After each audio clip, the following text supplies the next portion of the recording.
So I'm just an like stupid dog. I know this little spray tan girl across the thoroughfare.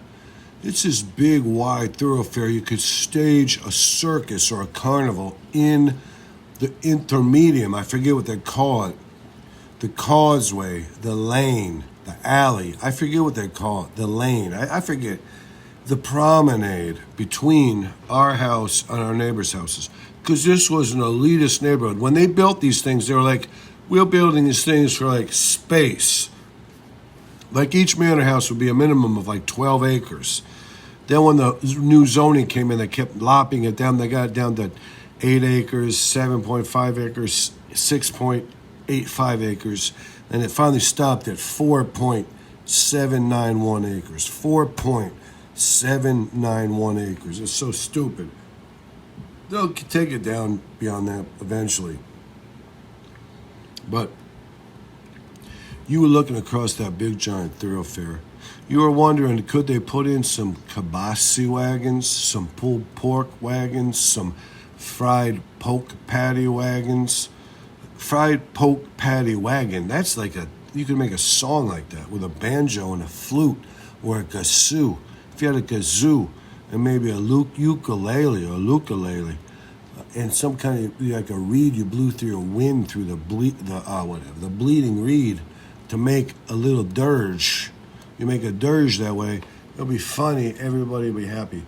No one knows what the hell this take was even about. No one was even trying to figure it out. This was a long lost, it's like when you blunder along, you're staggering, you're like, where the fuck? Oh, then I recognize where I am. I was wondering where I was. I had no idea where I was. But then all of a sudden, I figured out, where I was like throwing darts. Then I was throwing lawn darts. Then I was throwing hatchets. Then I was throwing pickaxes. Then I was throwing back to lawn darts. All of a sudden, I was back to lawn darts. Then we went to horseshoes. We got the horseshoes, and people were like, yeah, well, you want to smoke a J-bone? You want to drink some whiskey? You want some moonshine? You want to do some methamphetamine? I was like, I'll ignore your questions when you say weed or, moonshine, but when you say meth, I'm out. I'm going to get my car and leave, so don't say meth. And the guy was like, I could shake this Mountain Dew bottle up right now. In like 2 hours, you got meth. I was like, God bless, no, son. I don't want no weed. I don't want no booze. I'm out of here. That was it. When they started talking about the meth, when either they start talking about co-ed kickball games or shake bottle methamphetamine, I'm like, no, I'm out. That's it for me. And that's the old expression from the old days. The most wary people of Western Kentucky or Southeast Kentucky or whatever parts of Kentucky, once they start doing shake bottle meth, you're like, I got to get out of here. It's all right. It doesn't matter. It really doesn't. It doesn't matter.